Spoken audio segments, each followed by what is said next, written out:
One bad habit that Israel of old seemed unable to break.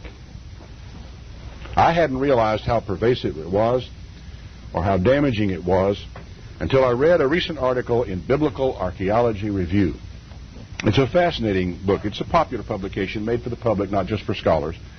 And you can subscribe to it easily enough. They're on the internet and so forth. This is the May-June 2001 issue of Biblical Archaeology Review. Now, what I ran across in this, I'm going to come back to the publication in a minute, but what it made me begin to think about was a number of scriptures that I've run across for years in the Bible, and now I'm beginning to understand the depth and the significance of them in a way that I really hadn't quite dealt with before. I think our approach to some of these things in the past has bordered on superficial. If you turn back to Exodus chapter 34, this is very early. Israel is at the mountain of God. They're getting their initial instructions from God about what He expects of them and what He wants them to do. In Exodus 34, in verse 11, He says this, "Observe that which I command you this day. Look, I am going to drive out the Amorite, the Canaanite, the Hittite, the Perizzite, the Hivite, and the Jebusite." These were the inhabitants of what is now the land of Palestine. God says, I'm going to run them out of here ahead of you. You be careful. Don't make any contracts. Don't make any treaties with the inhabitants of the land where you're going, lest it be a snare in the midst of you. But you shall destroy their altars. You shall break their matzavah, and cut down their Asherah. In the King James Version, it's images. In the and also for the other, for Asherah, it is probably groves, I think, in the King James Version there. These two Hebrew words are very important, and I don't know, for the life of me, I cannot understand why on earth the King James translators chose groves in this place. The New International Version, I think, there has Asherah poles, which is much more accurate translation.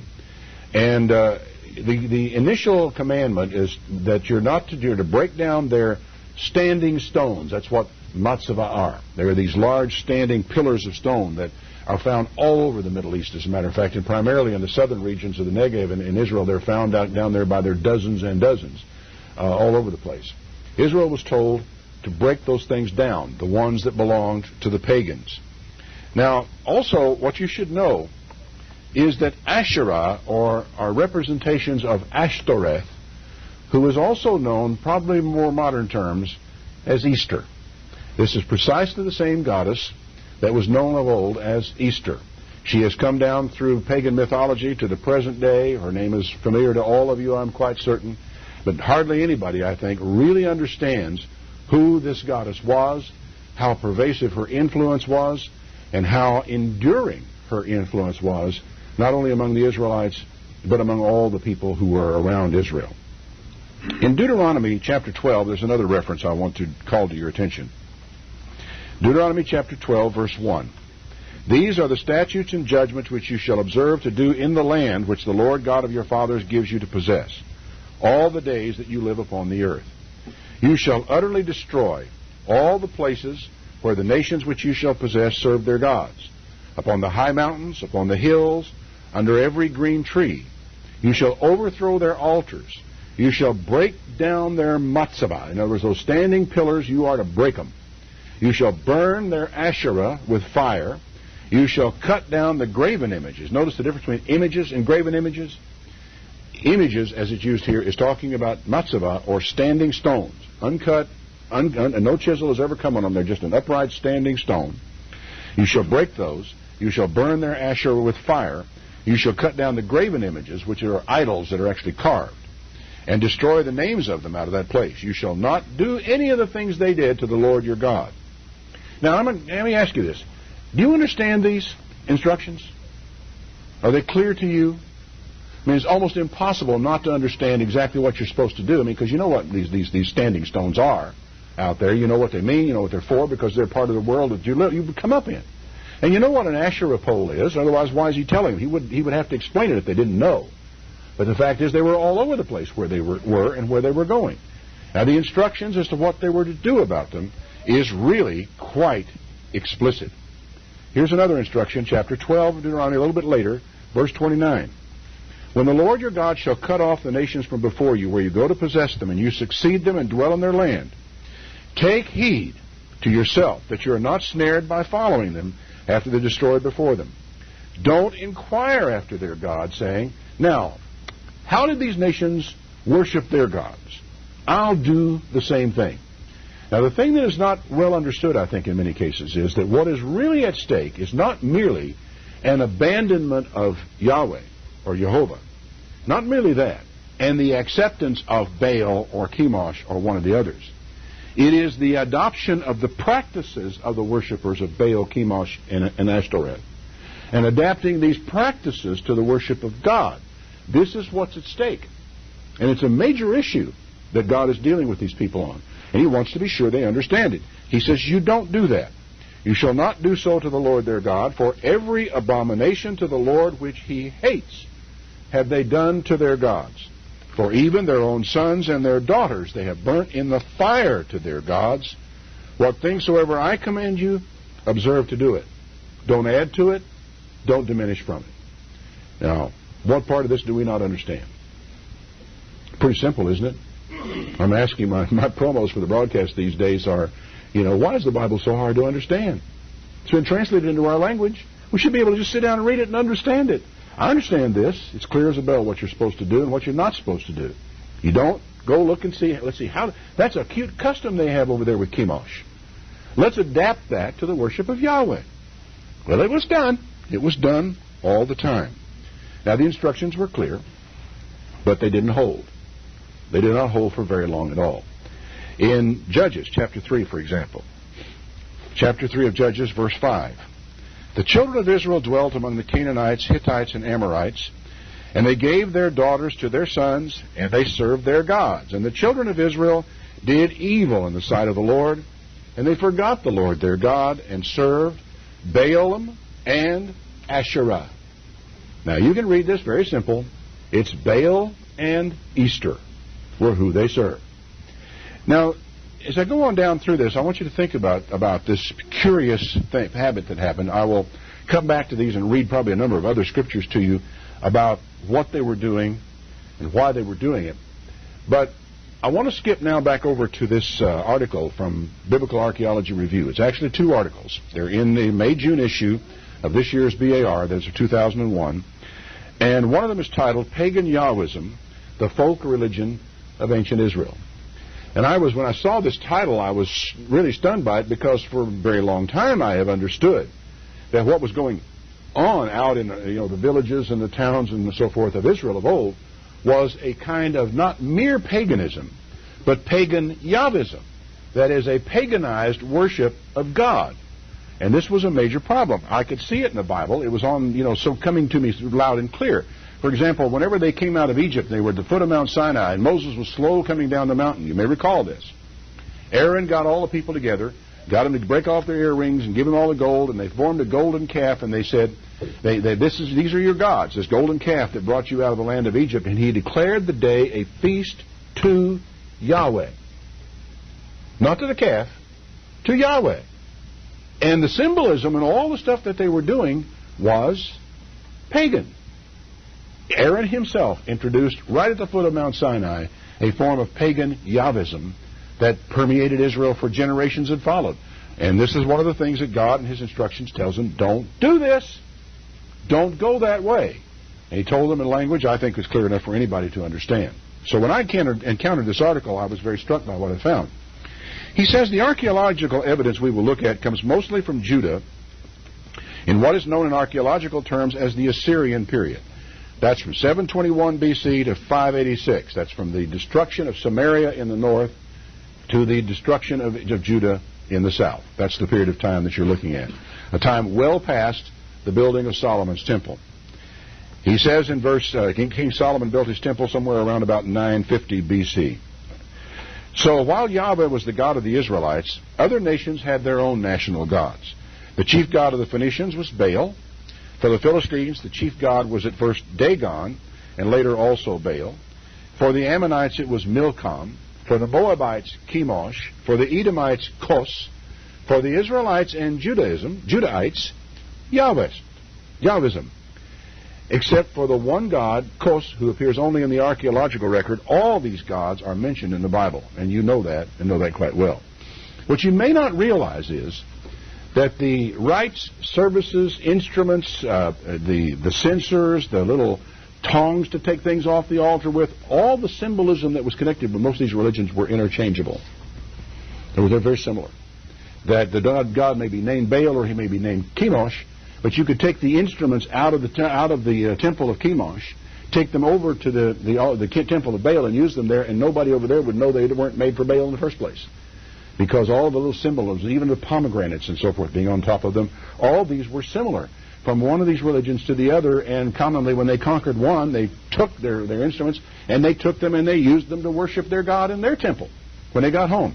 So it was a common practice of the pagans to do this type of thing. Now, interestingly, while each nation's chief god had a distinctive name, his consort, that is the chief female deity, had the same name in all these cultures. Precisely the same name in all the cultures. Asherah, or its derivatives, Ashtoreth, or Astarte. As we will see, he says this is even true of Yahweh's consort. Now that may come as a bit of a shock to think, what do you mean, Yahweh's consort? Yahweh didn't have a consort. Well, in the eyes of many Israelites, yes, he did. And this is this really strange thing about this as I read this, and this particular paragraph really struck me, that from culture to culture to culture, the chief male god of the people, all had different names, but every one of them had the same name for the female goddess in that society. And I'll let you go to the encyclopedia to demonstrate for yourself that Astarte, Ashtaroth, and Asherah are all different names, or ancient names, for the one that people today call Easter. She is a pagan sex goddess, and that's who she was, and she permeated the entire Middle East. Now, it's an interesting thing to think about, that in one way, that one of the ways in which paganism entered Israel was not, they didn't have to go accept Baal, although in many cases they did. They didn't have to accept Chemosh or Milcom. They could accept Ashtoreth while they kept Yahweh. And so you have Yahweh as their chief god, Ashtaroth as his consort, exactly like the other nations all around them had a god and a queen of heaven or a consort that went right alongside of them. Now this was a part of what was going on there. Not only was the female consort the same, the various nations used the same cult objects, the same types of incense altars made of stone and clay, same bronze and clay censers. All this stuff was interchangeable from one of them to the other. It was, what shall we say, like we talked about computers being IBM compatible? Well, these people had compatible forms of worship. We sometimes get the impression that after Solomon built the temple in Jerusalem, Yahweh had no other sanctuary in ancient Israel. In other words, they built the temple, that was the end of all this stuff. There was no other sanctuary for God at all. But this is not the case. The religious reforms of King Hezekiah in the 8th century, and then of King Josiah in the late 7th century, they attempted to centralize the worship of Yahweh in Jerusalem. They were trying hard to stop a lot of this nonsense. The need for these reforms demonstrates, however, that Yahweh worship was by no means confined to Jerusalem. Now, you'd say, well, doesn't everybody know that? I mean, Jews worship Yahweh all over the place. Well, yeah, but that's not what he's talking about. He is talking about the act of worship at a center of worship. That it was not merely in the temple of Jerusalem. Even in the days after Solomon built the temple and dedicated it in Jerusalem, God was worshipped in temples, little temples, all over Judah during that period of time, contrary to instructions that came to them out of Jerusalem. The Bible, in fact, mentions such sanctuaries at sites such as Dan, Shechem, Shiloh, Bethel, Beersheba, and archaeology confirms that there were numerous other sanctuaries outside of Jerusalem dedicated to the Israelite national god, Yahweh. A cultic installation dedicated to Yahweh must have existed at Nebo in Moab during the 9th century BCE. In the Mesha stele, he claims to have taken from Nebo the vessels of Yahweh that he later used in a sanctuary dedicated to the Moabite god Chemosh. So Israel stole these things, took them back, and used them for the worship of Chemosh. They have now, archaeologists have uncovered a complete Jewish sanctuary in the area at the fortress of Arad in southern Judah. There have been some scholarly disputes as to precisely when it was built and when it was destroyed, but it is clear that the Arad sanctuary was in service simultaneously with the Jerusalem temple and it was probably in use during most of the monarchy. It consisted of three parts: a courtyard, a main hall, and a Holy of Holies.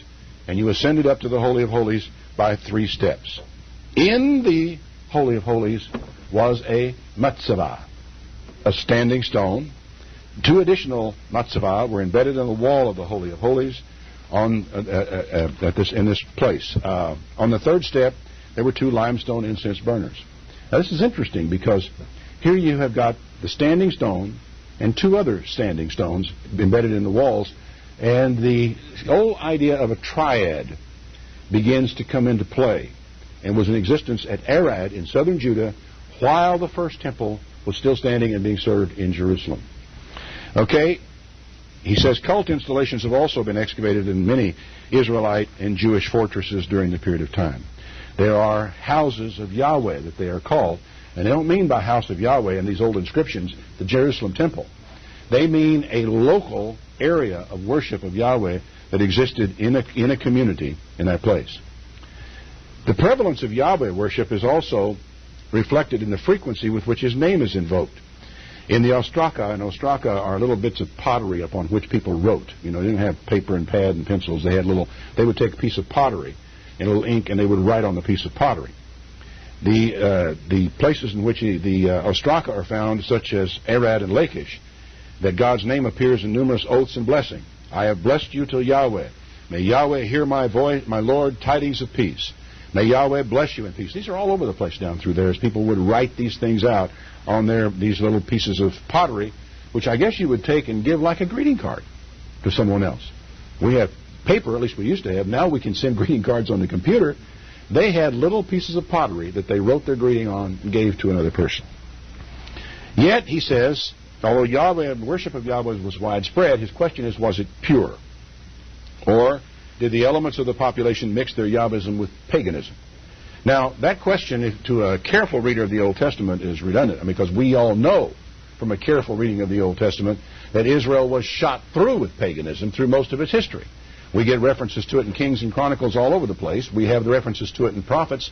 And one of the things that's driving, you could say is driving the prophets mad, it's not really. God is speaking to them and they're speaking to Israel, was the prevalence and the spreading of this kind of pagan Yahwism throughout Judah and throughout Israel. He said, I have already mentioned the inscriptions from the Israelite sanctuary at Kuntilat Arud in the Sinai, dating to the 9th century or the early 8th century B.C., that refer to Yahweh and his Asherah. So here it is, the inscriptions. Yahweh and his Asherah. Yahweh and his Easter, which is what you see on numerous inscriptions in this part of the world at this time. A reference to the divine couple has also been found at the site of Kirbet Kom in the heart of Judah near Hebron. And there's no place more heart to Judah than Hebron. Right there it says, blessed will be Ariyahu to Yahweh and his Asherah. This is something now they were supposed to have eradicated when they moved into the land. Should have burned all the Asherah poles. They should have burned all the references to it, broken down all the poles and all that stuff. They didn't do it. They were worshiping God, assuming that he had a consort named Asherah. Like their neighbors, Israelites and Judites widely used figurines to represent aspects of divinity.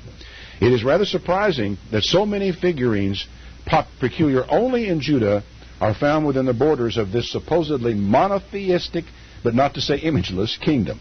I mean, they have found figurines on top of figurines right in the heart of Judah, which was supposed to be monotheistic, but which any reader of the Bible knows wasn't, right? Because of all the references in Kings and Chronicles to the paganism that Israel was allowing to creep into their society constantly.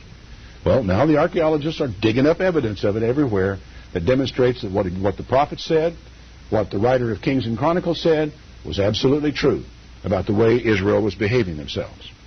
Like the figures in the surrounding countries, the Jewish models are mostly female, about 5 to 6 inches high. They belong to the type known as pillar figurines. The head is made separately from a mold. The body is usually solid and handmade in the shape of a small column, to which are added exaggerated breasts supported by the statue's hands. It's the mother goddess. That's the whole idea behind the breasts, which feed feed mankind, as it were, and we go to the mother goddess for our nourishment. That's the whole idea. And you will find them all over the Middle East. Find them in Egypt. I recall distinctly having seen some of them at the museums in Cairo, and it's really surprising. They're just exaggerated breasts, holding them out, sometimes holding out one to a child, sometimes not to a child. They're just there. They have pictures in here of some of these things that were found around these areas. Now, at the end of this thing, and for those of you who are familiar with biblical history, you know that throughout the period of time of the kings and when Chronicles was being written, all that period of time, that Israel was commonly engaged in these, they'd make comments about a king. Well, he worshiped God, but he failed to tear down the groves. That basically means he didn't get rid of the Asherah, the worship of Easter. He left the standing stones there. And they'll tell you all the things that they did right, the things they did wrong. But again and again and again and again, you find images, idols. The place was, Israel and Judah of old were just shot through with idols. They were everywhere you turned. Now, what's interesting, he says in the coda to this article, he says, we have almost no evidence of cultic practices of any kind from the period between the Babylonian destruction, when Israel was destroyed, and the time Israel came back.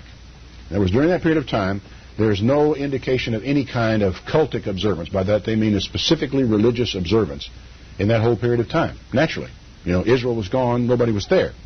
However, when Cyrus came back, figurines began to appear again.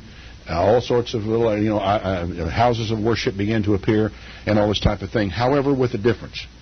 In the post-exilic period, that's after Israel returned from captivity, in the post-exilic period, the figurines are found only in areas inhabited by Idumeans and Phoenicians. In the areas of the company occupied by Jews, not a single cultic figurine has ever been found, despite extensive excavations. In this situation is much the same with respect to sanctuaries. You find them in other nations around Israel. In the strictly Jewish areas, there are none, in spite of extensive excavation. He says the Samaritan temple on Mount Sinai was there, others in Gerizim and Samaria, but upon their return from exile, the Jews purified their worship. Jewish monotheism was at last consolidated. And, of course, this is the lesson that's repeated again and again in the Bible, that they had to go into captivity to learn their lesson, to get rid of, to break down, to break away from all these idols. The author of this piece, though, I should mention him because to give credit where credit is due, is Ephraim Stern, writing in the May-June issue of Biblical Archaeology Review. Now, coupled with this, and this was interesting to me particularly, was another article titled Sacred Stones in the Desert by Uzi Avner. Now, I have seen pictures of these before, didn't quite register on me what it was that I was seeing when I saw them. He says that to date, 142 independent matzavot, that's these standing stones, have been found in the southern Negev and in the east and south of Judea in the desert areas. They don't find many of them in the non-desert areas. I don't know why that is. Perhaps because the stones are more common in the desert and not so common in the areas where it was agriculturally viable. But the number of them continues to increase as they find them. 142, more coming all the time. In these shrines, they stand alone. These standing stones stand alone or in groups. Pairs or triads, again, are the most common. But there are groups of 5 and 9 and so forth that also occur. Now, what's interesting about these is the Bible and other ancient manuscripts, he says, mention two kinds of matzavot. Those representing gods and their abodes, and those representing ancestral spirits. Archaeology confirms the existence of both types. People in many traditional societies throughout the world still erect stones of the second type for their ancestors. Does it register with you what registered with me? Have you ever gone out and paid for a stone to put on the grave of a loved one? Whenever you put a stone up in a cemetery, you're erecting a matzavah. Not wrong. Not wrong. Because you have matzavah mentioned in good, neutral, and bad ways in the Old Testament. It's what they were used for, what was put on them, and what they said that made all the difference, and what they represented. It was not merely a question that it's wrong to put up a stone. Remember, when Jacob was on his way, he slept on a stone all that night, made a stone his pillar, and he saw the Jacob's ladder and the angels ascending up and down from it. When he awoke the next morning, he took the stone he slept on, set it upright as a matzavath, and said, surely God is in this place, and this will be God's house, and went on his way where he was going. But he created a sacred spot by putting up a stone in this place but it was to Yahweh, it was not to some other god. So it's not a wrong thing for you to put up a stone by the grave of a loved one. What they were in ancient times and what they still are memorials. They put it to, it's to the spirits of their ancestors, as though their spirits of their ancestors inhabit the stone. Candidly, folks, I'm not even sure the old people believed that. I think they may not have thought of it in any way different from what we do. This is a memorial. This is where my dad is buried. This is a memorial. This is where my mom lies. And we do it out of respect for our ancestors, not so much for their spirits, although I think some people probably do that. Now, what is also interesting, though, in this, and what really caught my attention, were some illustrations that crop up on page 32. And they show the triads that show up in these desert sanctuaries, as it were. And the most primitive of them, and probably the oldest one of them, is nothing more than one very large stone with two smaller stones, one on each side of it, like this, forming a triad. You notice I have avoided the word Trinity. I'm not trying to be inflammatory on this particular occasion, but the comparison is kind of interesting. Now, what is also interesting is that they have from southern Egypt a relief that they've taken off of one particular picture of a relief they take off of one Egyptian monument. They have another one that they found up in Syria, which is a totally different style of engraving. And then they have one from a Hebrew area that is more of an ink drawing on, I think on an ostrakhan, about this particular thing. Now, what's interesting about these are all of them are triads. The top one shows what they say is the female goddess of the Canaanites. I'm looking right here trying to spot her name. It mentions these stones up here. This one is found a stela in Thebes, Egypt, dated to 1250 B.C. opposite, showing the Canaanite goddess Kudshu standing on a lion's back and offering grain to the male gods, Men on her left, on her right, and Resheph on her left. So you've got the female goddess, and on her right is a lesser goddess that is male, a god that is male, and on her other side a lesser god that is also male. So you have a kind of female-headed trinity in these pagan religions, and the idea is interesting.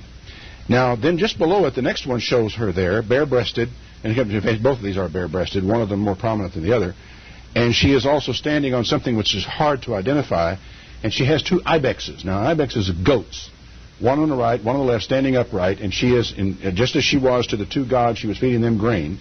Now she is feeding these two ibexes grain, and they represent two gods as well. And this is in a totally different non-Egyptian culture, folks, at a totally different time that this engraving was made. And you have a central goddess, two other gods like animals to whom she is feeding grain, and she's standing on something. The third ink drawing shows not so much it doesn't show a human figure. It shows a pole with branches or something growing out of it, and two goat-like figures browsing on it on the right and the left. And she is, once again, as she was in the Egyptian one, standing on a lion here in this place. Now, this one is very much like what, if you have an NIV, a New International Version, you'll find everywhere in there where it translates grove in King James Version, they put an Asherah pole, an upright pole that represents Easter and Asherah. This latter one down here is obviously an Asherah pole with two gods, as it were, on the right hand and on the left hand, browsing off of the Asherah pole in this case. Now, this is all, fascinating stuff in a lot of ways, because what it does, it brings up into sharp relief practices of the time which are described in the Bible, described in no uncertain terms in the Bible, and it is to there I want now for us to turn to consider what they mean.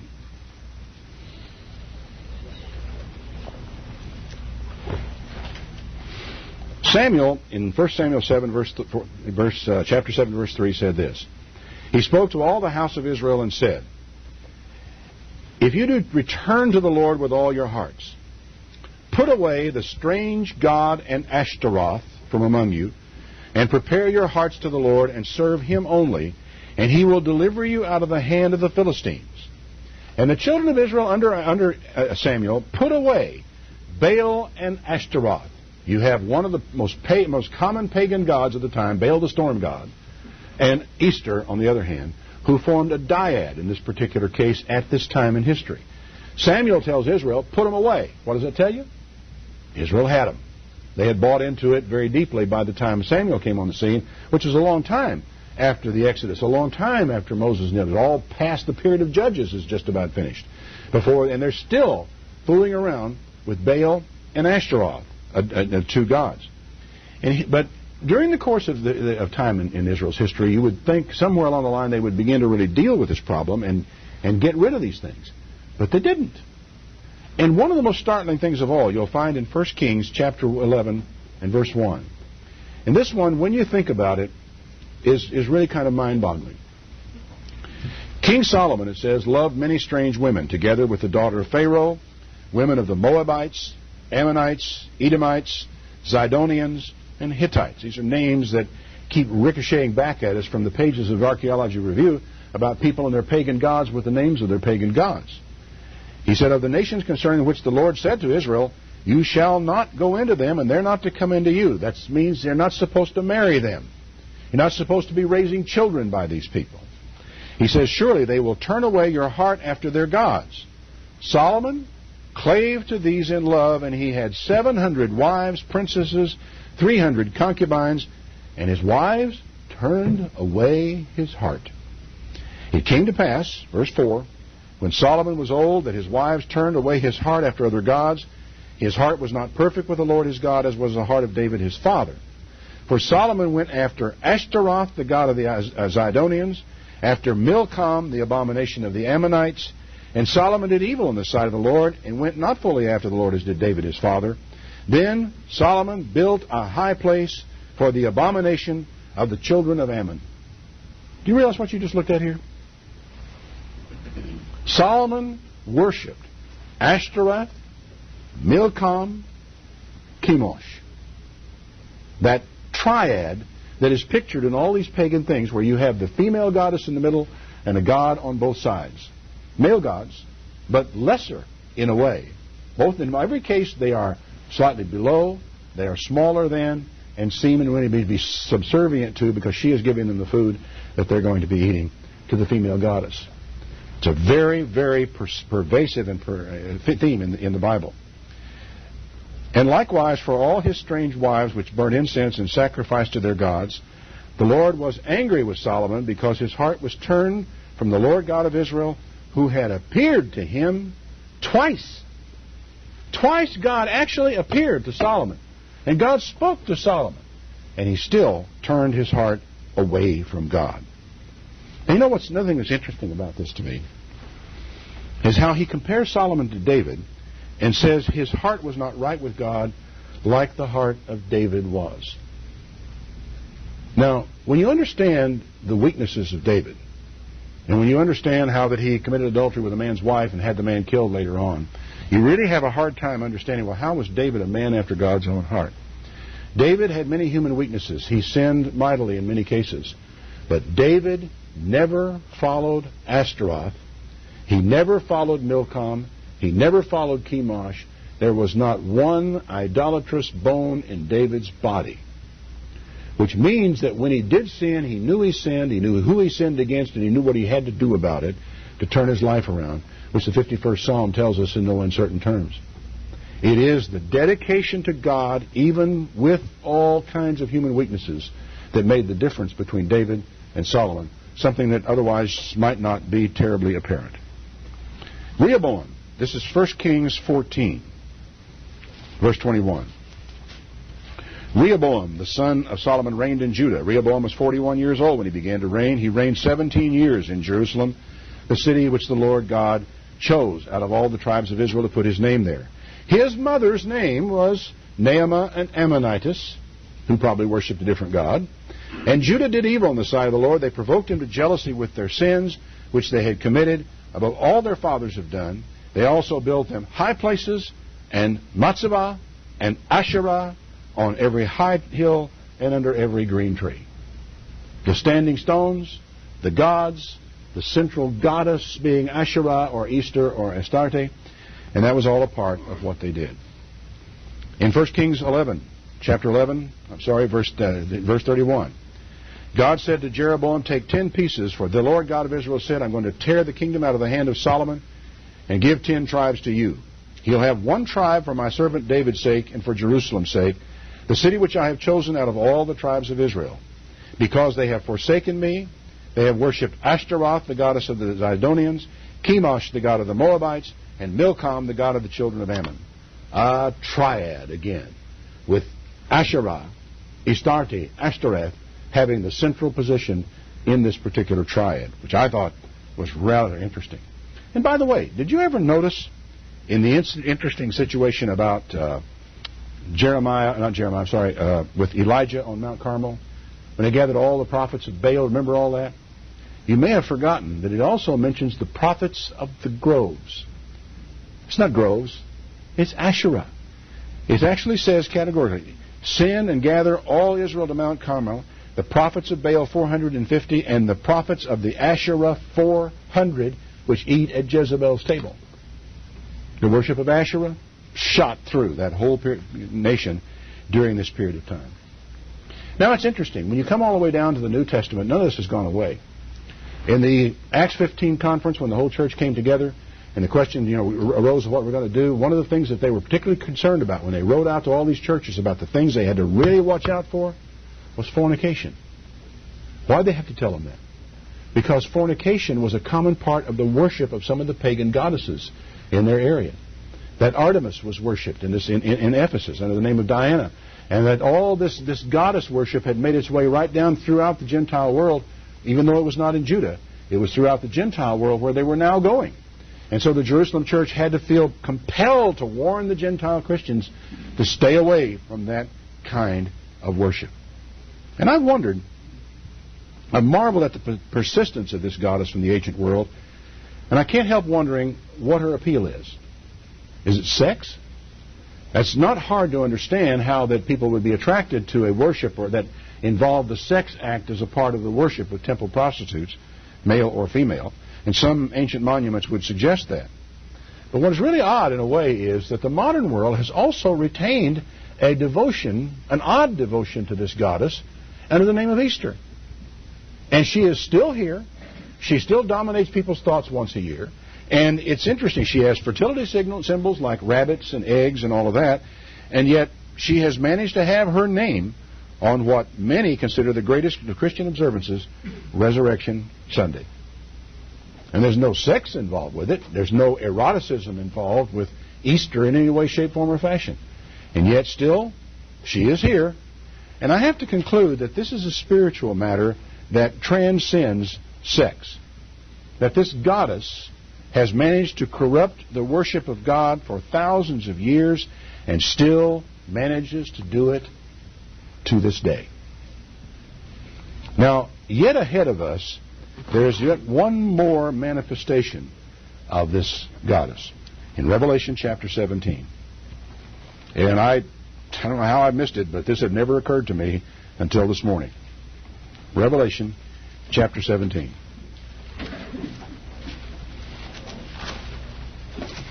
Because when I visualize this, what this passage teaches in the past, I visualize one thing.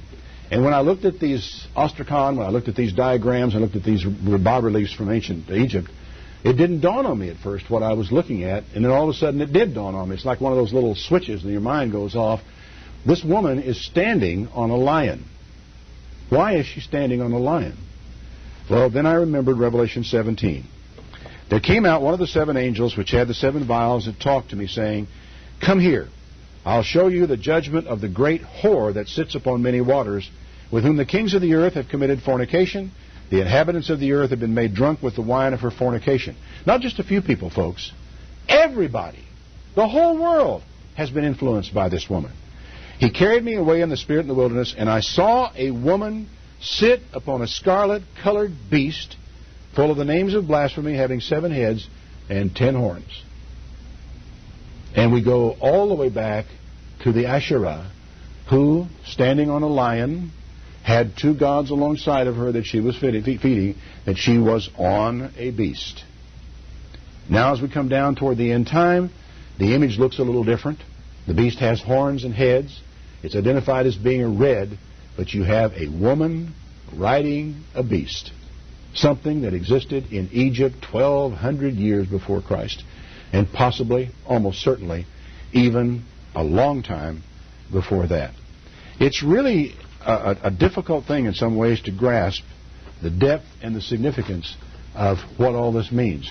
But it's very apparent to me that in history, spirits, wicked spirits, have managed to make their presence felt throughout various religions of the world. And that one which has probably been the most successful of all has been the one that adopted the female image of Asherah, Ashtaroth, Astarte, Easter, who managed to insinuate herself as the consort of every single god of every single nation throughout the Middle East, and even to become, in the eyes of some Israelites, the consort of Yahweh, and all the way down to our day today, where every Sunday morning, every Easter Sunday morning, people go out in her name to a mountaintop somewhere and face to the east. It's interesting, by the way, that some of these standing stone, these matzah they found, most of them in the Negev, are all oriented facing, what point of the compass would you guess? To the east. Well, we begin to see, as we see this development, I think that it's important to, realize that archaeology has now begun to dig up out of the desert concrete evidence of the things that the Bible said about Israel all the way through. Another one of those cases where archaeology confirms the Bible. You can follow this study yourself. All you need is a little concordance. You can look up Ashtoreth and find all those references. If you're using a King James concordance, you look up groves. And every place you find the word groves in the Old Testament, it's Asherah. It is the Asherah pole that Israel had moved in right alongside God as God's consort, as it were, so they could worship Yahweh and Easter at the same time. Nothing seems to change down through the history of time. And yet, ahead of us now, there is going to be one more round of this great mother goddess imposing herself on the world, as Revelation 17 tells us.